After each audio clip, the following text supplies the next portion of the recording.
You just put your house on the market. You cleaned it up, maybe threw some fresh flowers on the counter, took decent photos, and listed it at what you thought was a fair number. And then it sits. Week 1 goes by. Week 2. Your agent calls and suggests you drop the price. And suddenly, you're staring at a number that makes your stomach turn because you know you didn't get what your home was actually worth. Hit subscribe before we get into it, because if you're planning to sell in the next year or two, or even if you just want to protect the investment you've already made, you need to hear all 5 of these. I'm Jerry Davis, and I've spent years working on homes, walking through renovations, talking to contractors, flipping properties, and helping homeowners understand why their house is either gaining value or quietly losing it. I've seen beautiful homes sell fast and ugly numbers get stamped on beautiful spaces because the owner made a handful of decisions that seemed fine at the time. The painful part is that most of these mistakes aren't that expensive to fix. But when they go unaddressed before a sale, they hand buyers the leverage to come in low, negotiate hard, and walk away with a deal that hurts you. So let's go through all 5, and let's be honest about what's actually going on. The first mistake is one that drives me absolutely nuts, and it's more common than you'd think. People renovate the wrong rooms. I get it. The kitchen feels exciting. The master bath feels like a luxury upgrade. So homeowners pour $20,000, $30,000, $40,000 into a kitchen remodel with quartz counters and new appliances. And they ignore the entry, the hallway, and the main living area. And here's what happens. A buyer walks in the front door, and the first thing they see is scuffed baseboards, a dated light fixture hanging from a yellowed ceiling, and a living room carpet that's got 5 years of traffic patterns baked into it. That first 30 seconds is everything. By the time that buyer reaches your beautiful kitchen, they've already started mentally calculating what they'd have to spend to fix what they saw walking through the door. The kitchen impresses them, but it doesn't undo the damage. They'll make a lower offer and justify it with everything that wasn't renovated, not everything that was. Here's what no one tells you. Buyers experience a home in sequence. They don't skip to the best part like flipping through a magazine. They walk through it in real time, forming an opinion room by room, and that opinion gets locked in early. So if your entry is tired, if your hallways are dingy, if the first 2 rooms feel like a different decade than the kitchen, you've got a disconnect that kills perceived value. Before you spend money on any one room, walk through your home the way a buyer would. Start at the street, walk to the front door, step inside, be honest. Because the rooms that get renovated last are usually the ones the buyer sees first. The second mistake is bad flooring decisions, and this one has a lot of layers to it. Let's start with the most obvious one. Carpet in 2026 is a hard sell in almost any room outside of bedrooms, and even there, buyers are starting to push back. I know some people love carpet.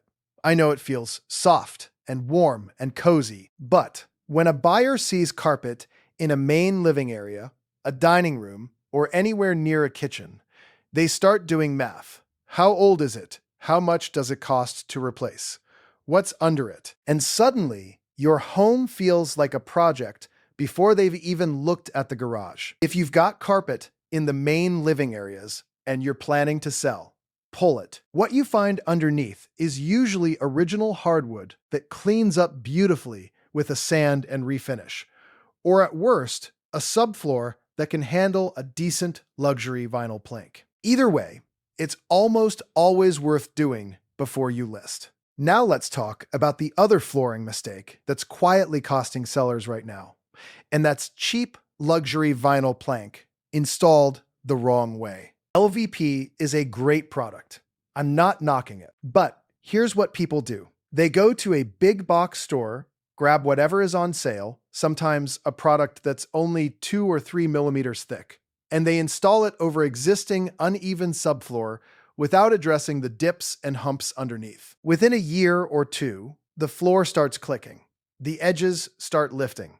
You get visible waves near doorways. And when a buyer's inspector walks through and steps on a floor that sounds hollow and flexes underfoot, that goes straight into the report. Now, the seller is either crediting for new flooring or watching offers drop. The fix isn't expensive if you catch it before the sale. Use a proper thickness, at minimum 6 millimeters. Prep the subfloor correctly, and if you're doing transitions between rooms, make them clean. Because a bad floor transition is one of those details that screams DIY project to every experienced buyer who walks through. Mistake number 3 is renovating with resale in mind, but making trendy choices that already feel dated. And yes, I know some of you are going to disagree with me here, but stay with me. Somewhere around 2019 or 2020, every renovation in America started to look exactly the same. White shaker cabinets, open shelving, subway tile backsplash, black hardware, barn doors. And look, none of those things are bad on their own.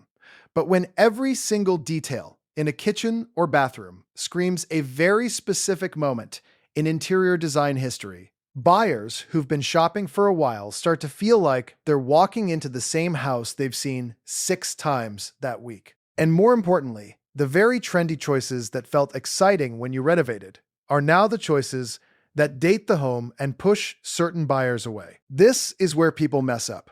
They treat renovation like a style competition instead of a long-term investment. The homes that hold value and sell fast are the ones that feel clean, functional, and neutral without feeling sterile. You want the buyer to be able to picture their stuff in the space, not feel like they're moving into someone else's Pinterest board. So if you're renovating before a sale, calm it down.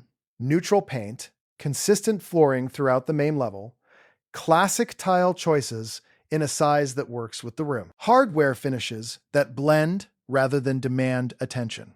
The goal is to remove reasons for a buyer to negotiate down, not to win a design award. Now let's talk about mistake number 4, because this one is about money that's already been spent in the worst possible way. It's the contractor work that wasn't permitted, wasn't inspected, or was done by someone who had no business doing it. I've seen finished basements that were never permitted, electrical panels that were expanded without a permit, bathrooms added in places where the drain tie-in was done completely wrong, and the homeowner either didn't know, didn't ask, or figured it would never matter.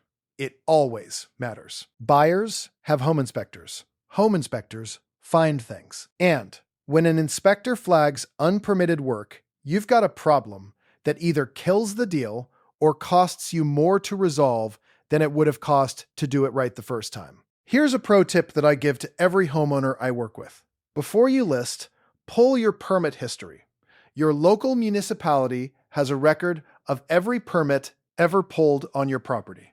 Go look at it. If there's a bathroom addition, a deck, a finished basement, or an HVAC replacement that shows no permit and no inspection, deal with it before it shows up on an inspection report. In some cases, that means getting a retroactive permit and having the work inspected. In others, it means disclosing it upfront and pricing accordingly. Either way, walking into a sale with known unpermitted work and saying nothing is a liability that can come back on you after closing in ways that are much more painful than a price reduction. And don't get me started on the DIY electrical and plumbing that gets hidden behind drywall. I've opened up walls during renovations and found things that would make a licensed electrician lose sleep. Junction boxes buried in insulation with no covers. Copper pipe repairs done with the wrong fittings. Shower drains that were set at the wrong height and siliconed over instead of fixed. These are the things that show up in inspections. And when they do, buyers use them as hammers to beat the price down. Do the work right, pull the permits, get the inspections, and keep the paperwork. A folder of permits and inspection records sitting on the counter during showings sends a message that this home was maintained and handled properly. That matters. The 5th mistake is the one I see most often, and it's probably the hardest one to talk about because it involves perception. It's neglecting the exterior and the curb appeal while focusing entirely on the inside. Look, I understand the logic. You live inside the house. That's where you spend your time. That's where you cook and sleep and raise your family. So naturally, when it comes time to renovate, you focus on the inside. New kitchen, new bathrooms, new flooring, fresh paint on the walls. And then you list the house. And the photos go up online, and the first photo is the front of the house. And if that front photo shows peeling paint on the trim, a cracked driveway, an overgrown shrub crowding the front door, and a mailbox that's been leaning since 2018, you've already lost a significant percentage of buyers before they ever walk through the door. This is where people forget that buyers are making decisions from a phone screen before they even schedule a showing. If the exterior photo doesn't make someone want to see more, they swipe to the next listing. And the ones who do show up after seeing a rough exterior arrive with a mental discount already applied. They've already decided the house needs work. They just haven't decided how much of a reduction they're going to ask for yet. The fixes are usually not expensive. Power wash the driveway and walkways. Paint or replace the front door. Trim everything back.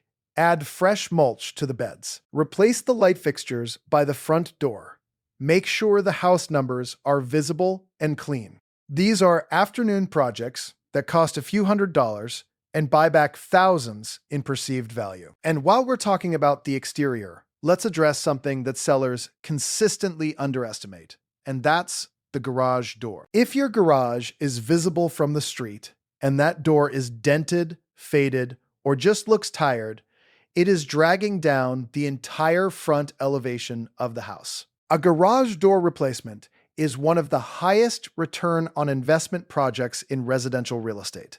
Not because it's flashy, but because it's massive. It's one of the first things people see, and a bad one makes the whole house look neglected. A new door does the opposite. It tells buyers this house was taken care of. That feeling alone changes how they walk through the rest of it. Tell me in the comments which one of these you were about to make, or maybe one you already made that cost you during a sale, because I guarantee at least one of these shows up in almost every home sale I've ever been involved with. And if you're not selling anytime soon, this stuff still matters. These are the decisions that quietly protect or slowly erode what your home is worth while you're living in it. Every bad flooring decision, every unpermitted project, every trendy renovation that locks the room into a specific moment in time, those are chips taken off the value of your home before you ever put it on the market. A good home investment is not about doing the most work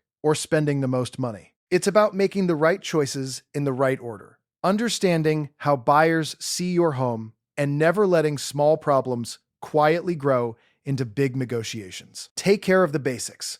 Keep the outside looking like the inside deserves to be seen. Permit your work. Choose materials that function and hold up. And think about how the whole house flows before you pour money into one room. Hit like, subscribe, and share this with someone who's getting ready to sell or renovate, because I promise this information will save them money. I'll catch you in the next one.